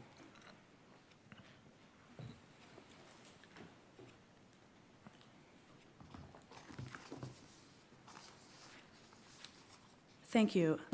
A number of things with regard to this idea that somehow the parties agreed before divorce about what would happen after divorce, or that we should extrapolate agreements that have nothing to do with divorce to apply in the case of divorce. On page 27 of the transcripts, the court asks, did you have any discussions at all about if we divorce, what happens? And Ms. Favos answered no. There was no discussion about what happens in the case of divorce, and the Rooks Court requires that it be an agreement in the context of divorce because, as Rooks acknowledges and as the Colorado statutes acknowledge, people change their mind. The court, she discussed genetic parenthood and how that was used in Rooks, and I think that twists the concept of genetic parenthood. Where Rooks was concerned about genetic parenthood was in the context of whether or not we're going to say adoption is an option. And we have a right to procreate genetically. That doesn't mean we have a right to procreate, again, with a particular pre-embryo, unless that particular pre-embryo constitutes the only avenue for procreation. Can I ask you to address one thing, and it comes to this free exercise issue? If we were to remand this for rebalancing, what about the issue of whether or not a free exercise interest can be asserted and whether or not that should be balanced by the trial court? I don't think there's any support in the case law for a free exercise argument at issue in these types of cases. And if Mr. Olson also has a right to be free from compulsory procreation on behalf of religion. So you're saying that it's some sort of like you're imposing, he has the right to be free from having somebody else's religious beliefs imposed upon him. Exactly. That free exercise needs to not infringe on his constitutional right. Correct. But is that part of the balancing that the trial court should do if this is a right asserted? I don't think there's any support for that anywhere in the case law around pre-embryos anywhere in the country. Has it been rejected anywhere? I would say that the idea that a person's personal moral beliefs about whether or not life begins at conception in this context has been flatly rejected in every case where it has come up. We've got the Davis court where the trial court had that belief and it was rejected. We have JB where a father had that belief and the court said, no, you can go on to procreate other ways. So we're not going to give credence to that argument. It acknowledges that there's some hardship there emotionally, but as far as a factor or whether it's something that can be considered, no. Dahl and Angel came out that way, and Witten came out that way, and Quick v. Quick, which is an unpublished decision, also came out that way. So every case that I've been able to find where a party's personal moral beliefs about life at conception as an issue, it came out the other way. All right. Thank you very much, Thank counsel. you. Thank you again to all counsel for your excellent arguments. They will be helpful to the court. The case will stand submitted and a written opinion will issue in due course. Counsel in this case are excused, and we'll give counsel for the next case a few minutes to set up at counsel table. Thank you.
You may ask them now.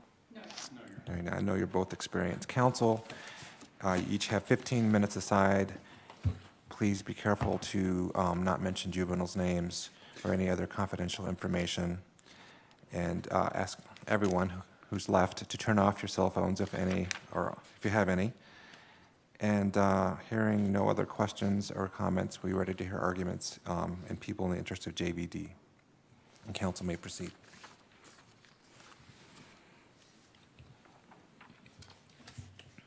Good morning, Your Honors. May it please the court. My name is Tara Yorfal, registration number 46193. I represent the juvenile appellant, JVD. JVD did not knowingly, voluntarily, or intelligently waive his right to counsel.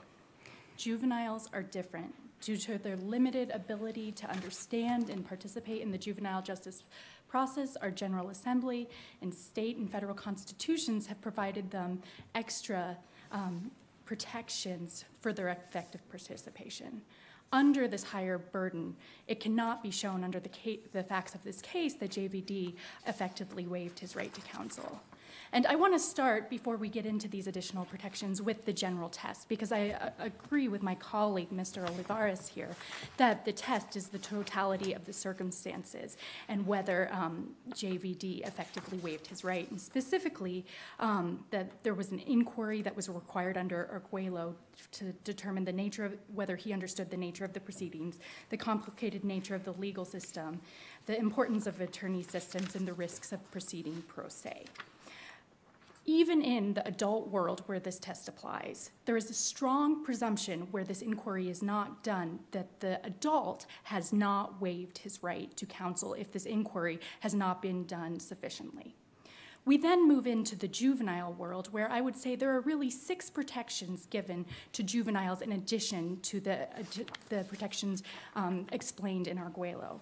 And those protections, I would argue, are first and foremost the right to a functioning parent. And in the cases in this state,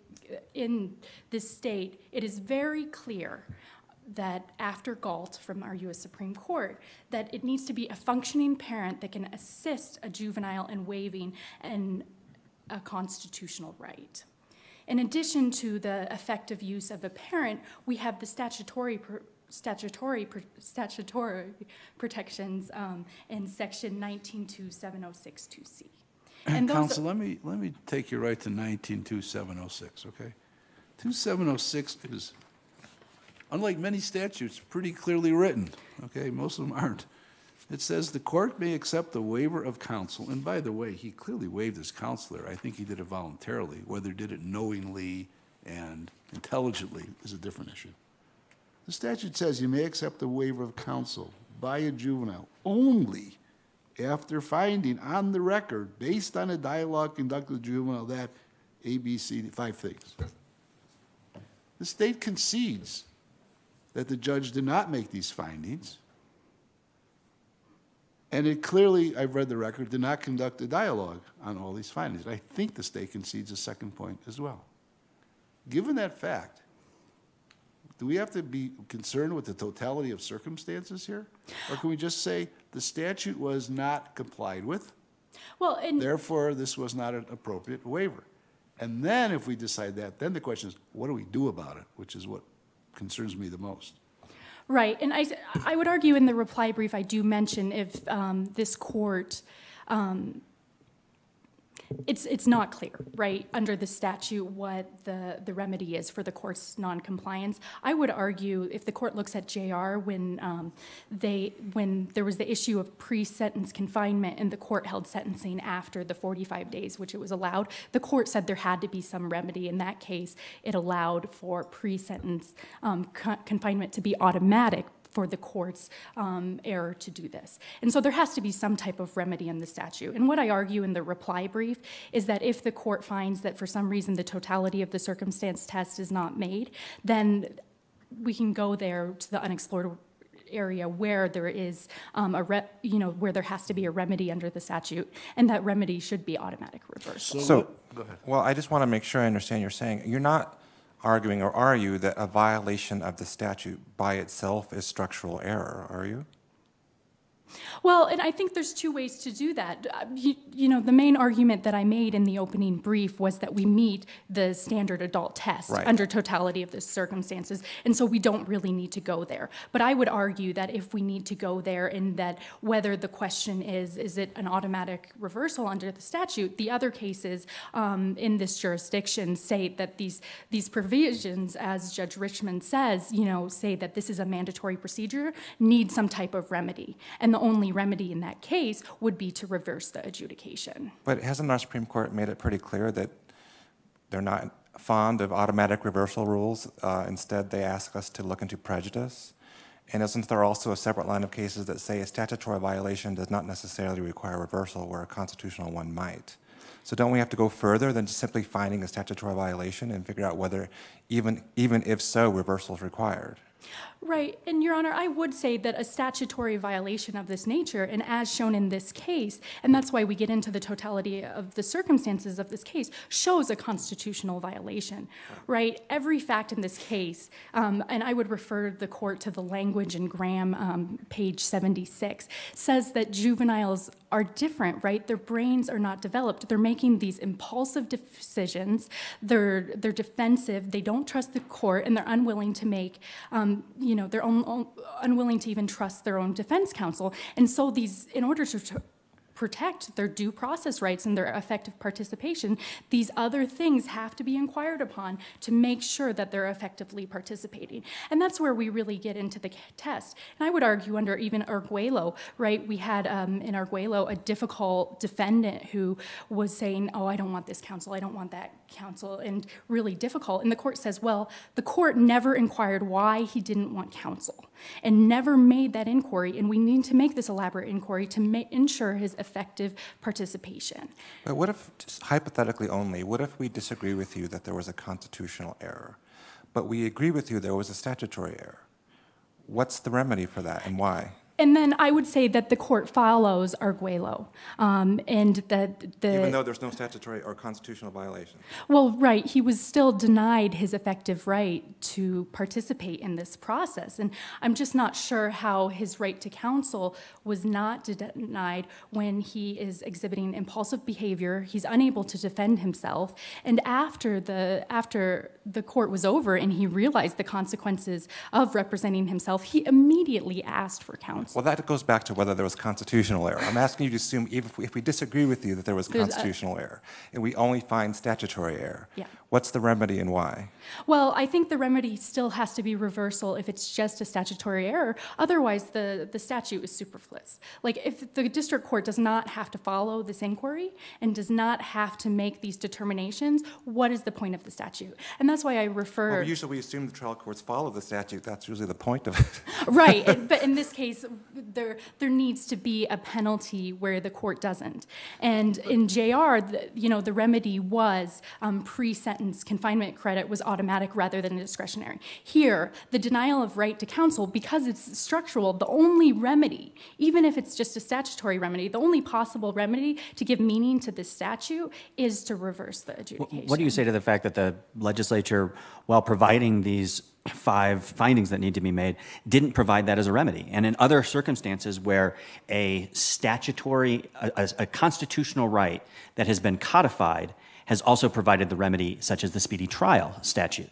There, the legislature not only provided a statutory outline that tracks the constitutional right, but also explicitly provided a remedy, but didn't appear to here. Why isn't that telling? Well, I think that is telling that maybe that the remedy, the General Assembly assumes is automatic because the deprivation of counsel by not doing this inquiry that is under, Johnson, the obligation of the district court, right, to ensure this effective participation in the record, right, it's a structural error that's automatic. So whether the statute needs to repeat that is a question, and I would really take concern that with this court finding that these statutory protections protecting the constitutional right to counsel, and the reason behind that, which is found in Graham and in Galt, is that in order to protect this constitutional right, the only way that that can be done is through this inquiry. So to say that this is just a statutory protection, I think is disingenuous because it's the only way to ensure that juveniles have this effective right to counsel, because we know juveniles are going to do exactly what JVD did. Say, oh, I don't care about the consequences of this. I think I can do it myself, even though it was clear from the record that he could not defend himself. He didn't pick up the discovery. He didn't file the motions.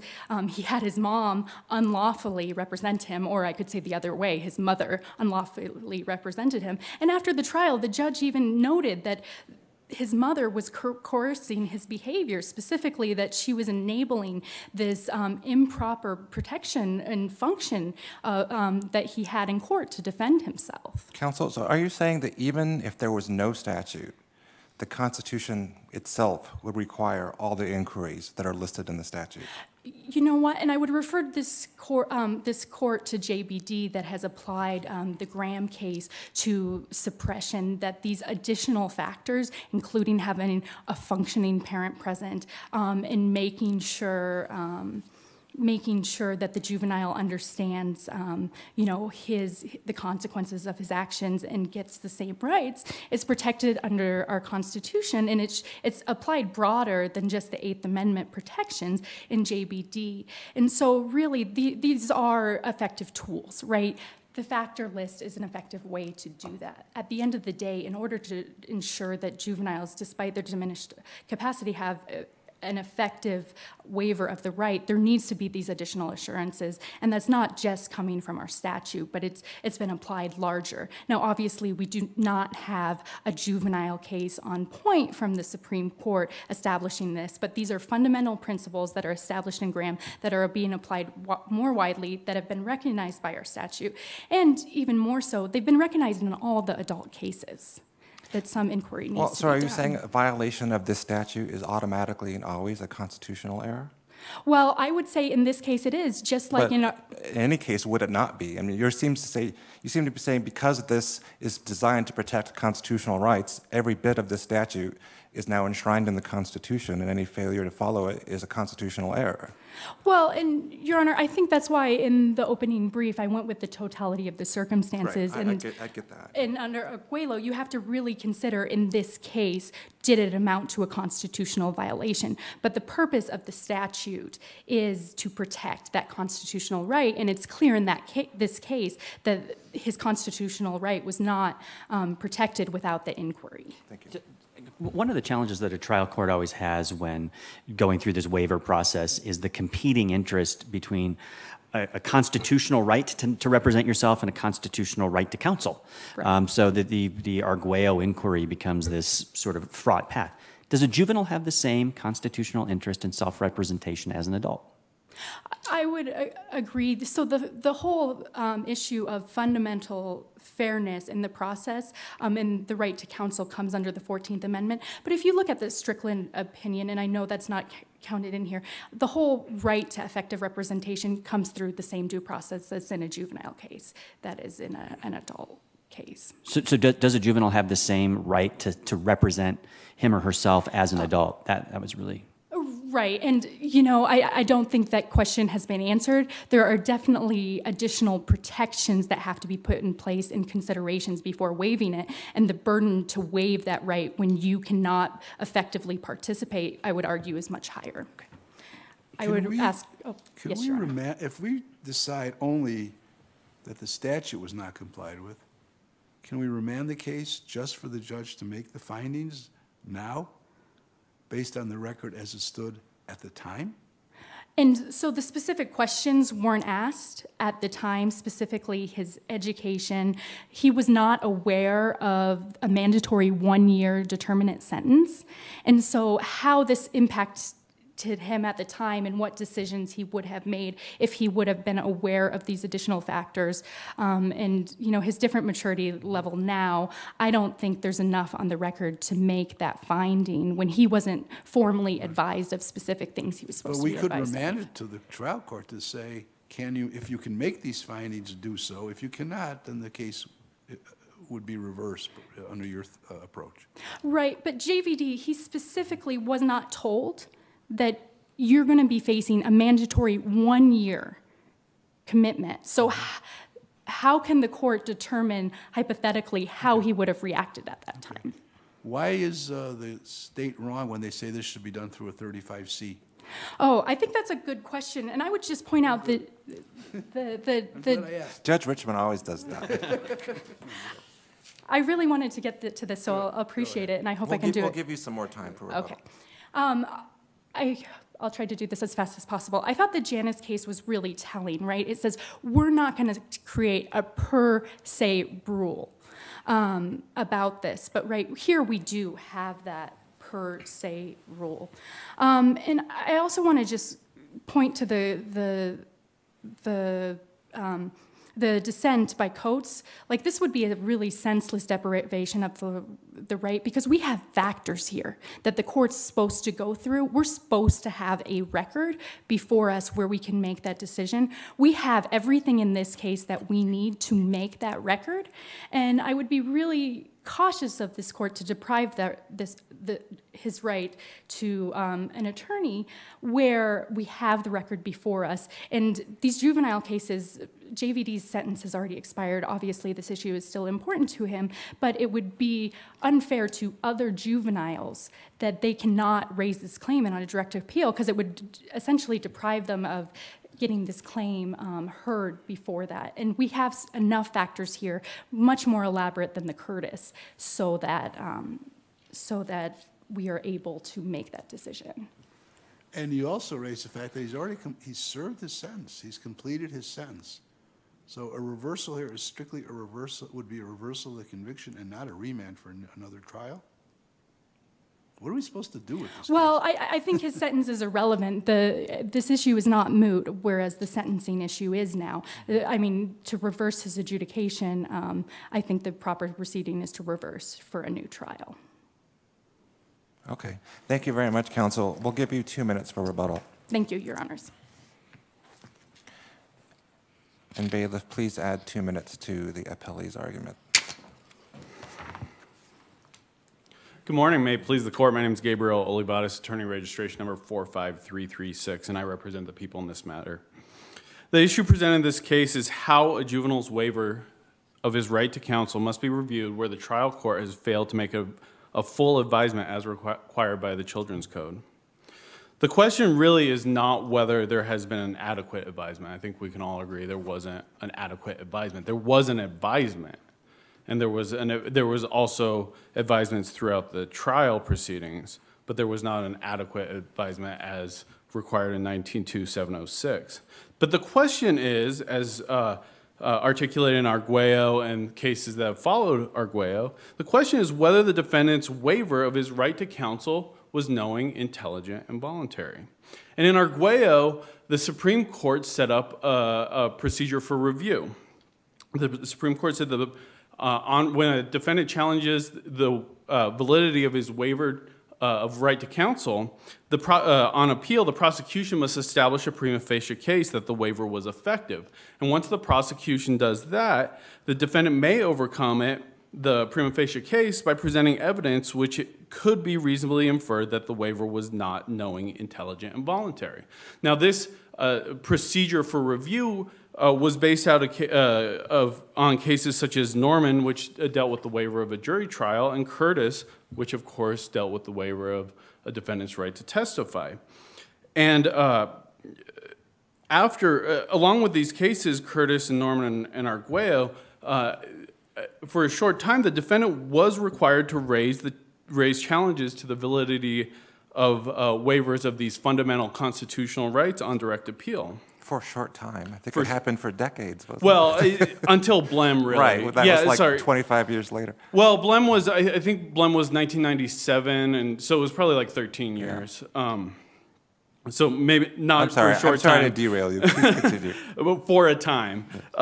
So for a time, but then Blem came along, and so in this period, the trial court's failure to have an on-the-record advisement, if it was deficient, the courts concluded almost per se that the defendant's waiver was invalid. But after Blem, and then reaffirmed in Moore, and then extended in Walker, where the validity of a waiver required inquiry into facts outside the record, review on direct appeal was inappropriate.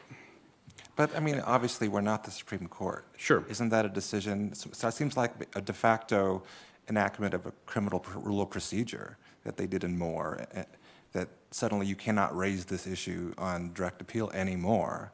I mean, I don't know that, aren't you asking us to take a bold step to go where the Supreme Court has not gone before?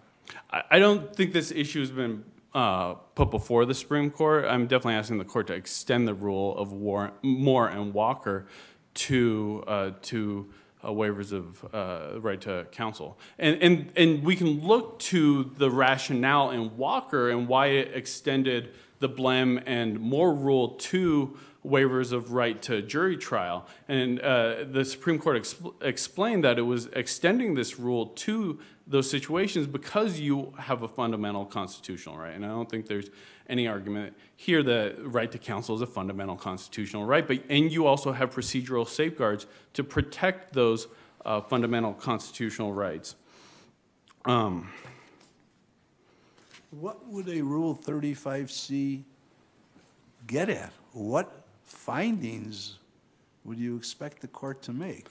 The findings I expect the court to make are what the juvenile know. I think there's what he knows now, or what he knew then? What he knew then, and it's really not just about that trial and those charges in particular, but whether or not he was entering into these judicial proceedings with eyes wide open.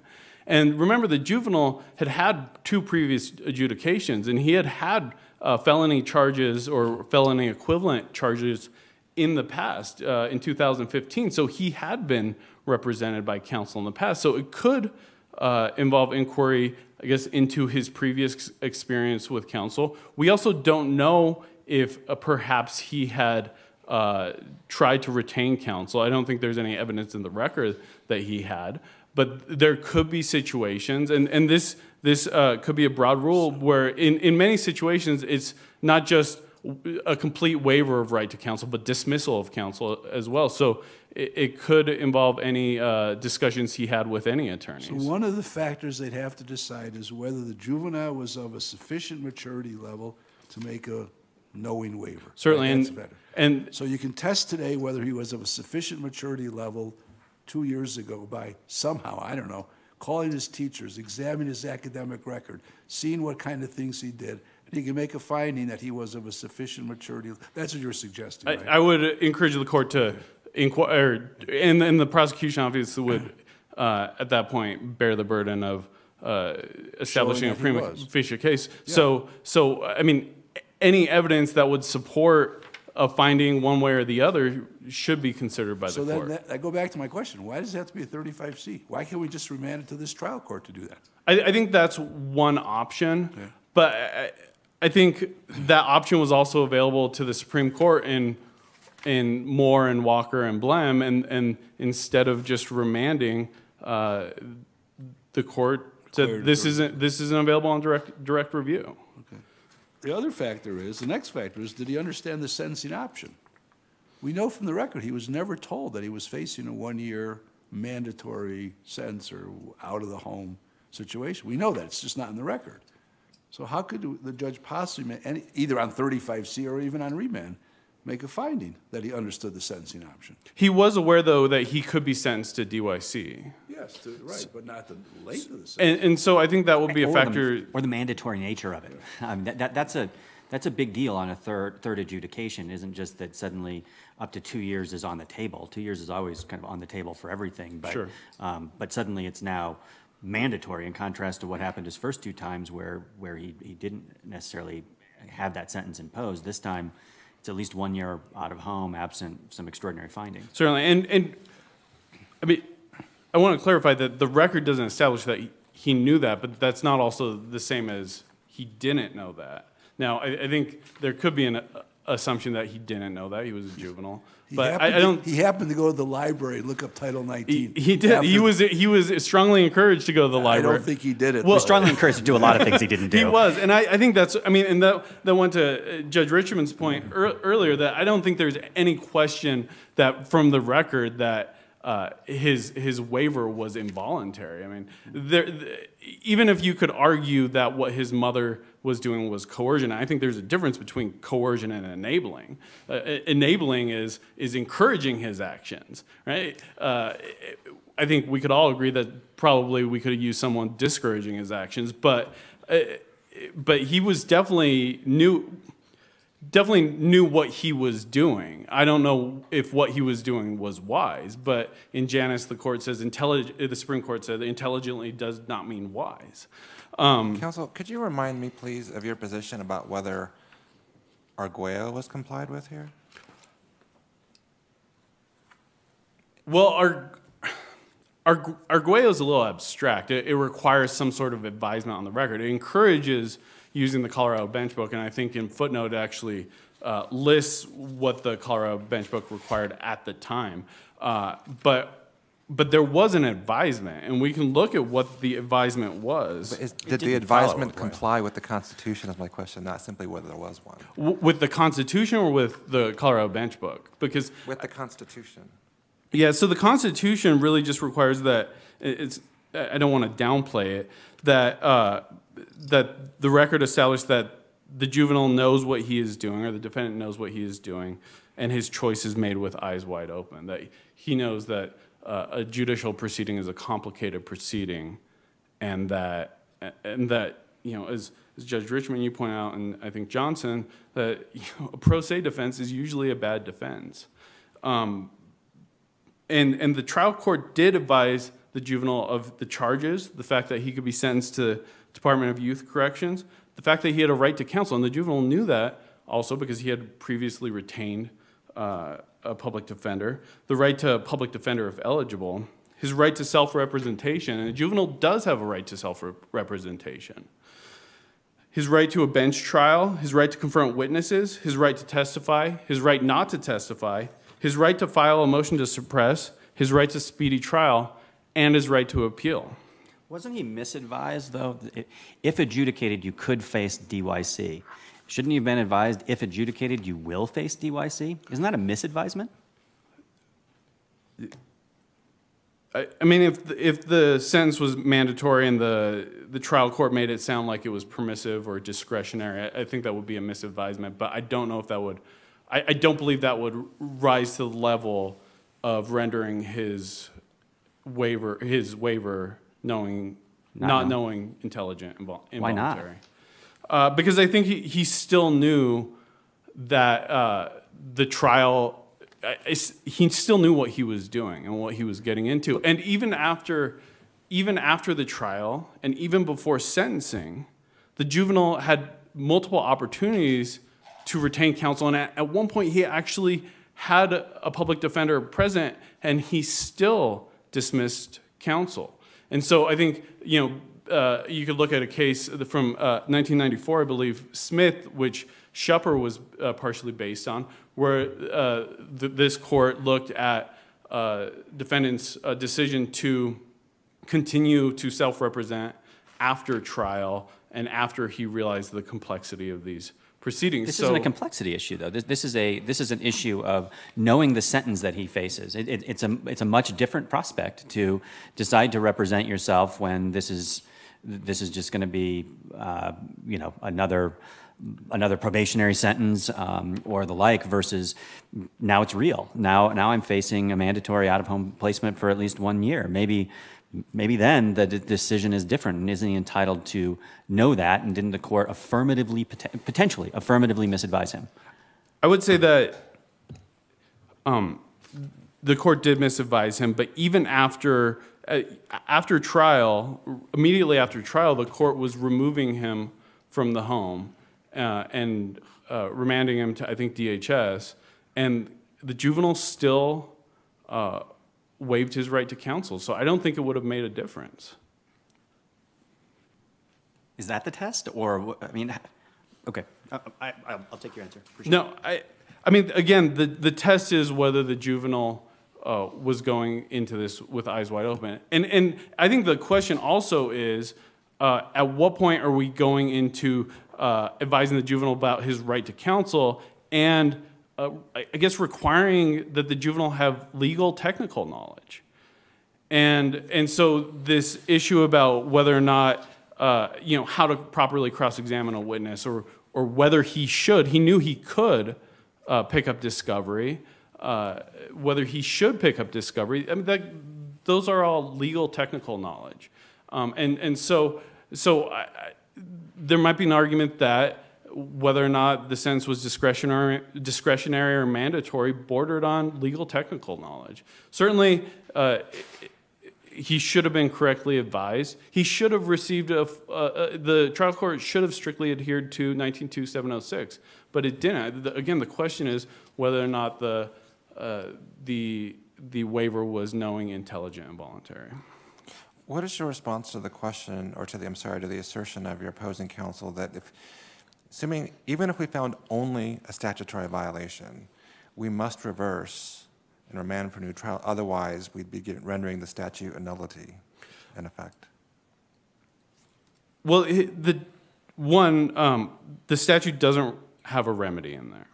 And two, the juvenile doesn't have a constitutional right to the statutory advisement. The statutory advisement is a safeguard to his constitutional rights. So the juvenile's right, the reversal here would be if the waiver was knowing, intelligent, or was not knowing, intelligent, and voluntary. And the language in 19CA0760 is very similar to the language in CRIMP 23 regarding waiver of right to jury trial, that the court must make specific findings, including whether or not the waiver was voluntary, before it can accept a defendant's waiver.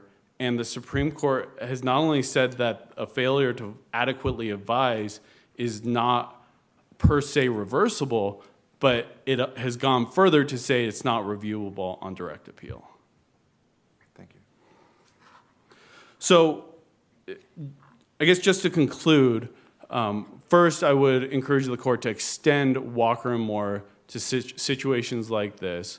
And if this court finds that the issue should be reviewed, whether because it follows under this, I guess, narrow exception under Janus, or whether or not, or Walker and Moore just shouldn't be extended to cases like this, under the totality of the circumstances, I still think the court could support the trial court's, I believe, implicit finding that the juvenile's waiver was knowing, intelligent, and voluntary. Let me ask you a question about the 35C. If this gets reviewed on 35C, does and the court finds that there was no knowing and intelligent waiver, there's no prejudice requirement on 35C to reverse.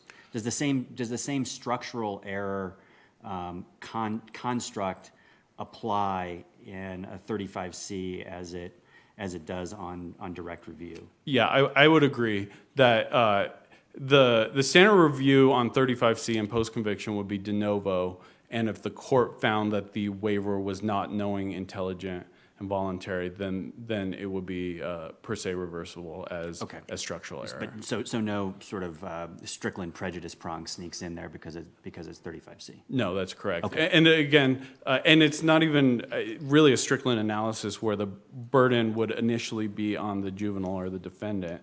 It is a de novo review, and I believe the prosecution would have the initial burden of establishing a prima facie case of an effective waiver, knowing, intelligent, and voluntary waiver, and then the defendant could rebut that with evidence in the record. And is there any basis to distinguish between juvenile proceedings and adult proceedings as deciding which basket we should put review in, whether it's direct appeal or post-conviction? I think the same considerations in Walker and Moore in terms of the need for factual development are just as existent in a direct review, a direct appeal of a juvenile's proceeding. And certainly... Does a juvenile have all the 35C rights that an adult does? Honestly, I could not find a case discussing 35C.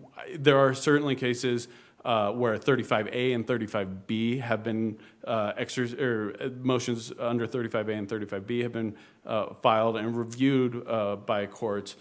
So I don't see any reason why 35C could not also be extended to a juvenile. Okay, I'm just thinking of my own experience. I sat in juvenile for 2 years, never saw 35C. I saw a lot of them when I was in criminal. I would, I think just because of the nature of juvenile proceedings, it's probably pretty rare. But again, I don't see why not. And if there were direction from the court that this should be pursued on 35C, then a juvenile would know that this is available. And this is actually, I think, a case that would have been expedited if the juvenile had just gone straight to 35C, because the first issue should have been reviewed on 35C, and the second issue could have been reviewed on 35A at any time. But isn't the language of 35C limited to challenging judgments of conviction? Does it ever mention adjudications? I'm fairly certain it doesn't mention adjudication, but I don't think 35A or 35B mention adjudication at all either. So we should be liberal about adding to the Supreme Court's rules and just write in adjudication whenever we think it makes sense? I would encourage the court to extend a Walker and Moore and find this inappropriate for direct appeal. Thank you very much, Thank you. counsel.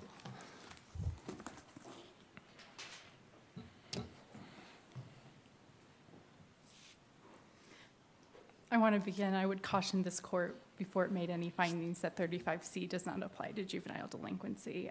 I do believe, despite the language, that they are regularly practiced or regularly heard in juvenile court. And with all the same protections, the conditional statutory right to counsel and everything. Right, and the statutory right of counsel not applying until there is a pro se petition with a meritorious claim. So you're asking a juvenile who was denied his right to counsel to articulate this claim in an effective way in order to get counsel to litigate the claim if we do it through post-conviction proceedings.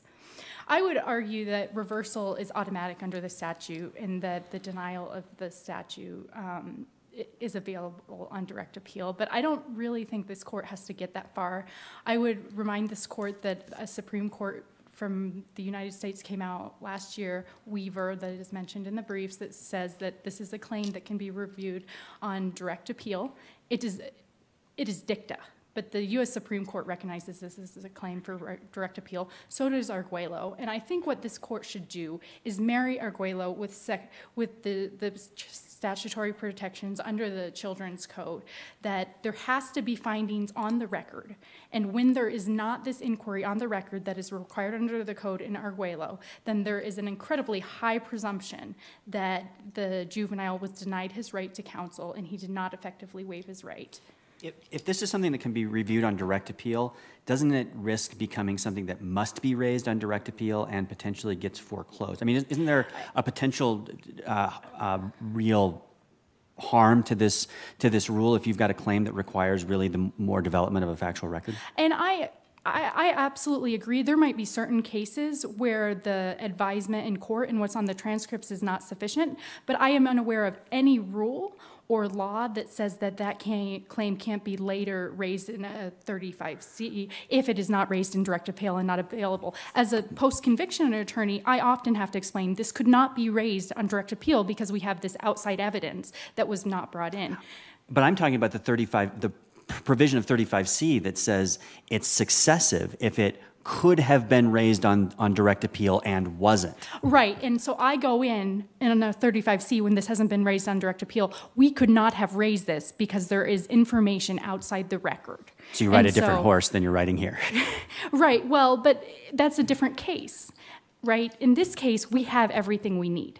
And so that should be left up to the defendant and his attorney to determine what is this particular approach. And there's nothing from denying him that choice as of now. And I would just be very cautious to have that more be applied. I don't think this court can with Arguello stating that this is a direct appeal issue and there is a procedure to be followed. But even if the court could, I would be just very cautious of limiting a way that a juvenile can raise this claim because, as you mentioned, Judge Welling, this claim is not going to be raised in 35Cs by a pro se juvenile. Thank you. Thank you very much, I would ask the court counsel. to reverse. Yes, thank you. Thank you, Beth, very much for both counsel for your excellent arguments. They'll be helpful to the court. The case will stand submitted and a written opinion will issue in due course. Counsel in this case are excused. That concludes our morning docket. We'll be in recess and the bailiff may so announce, please.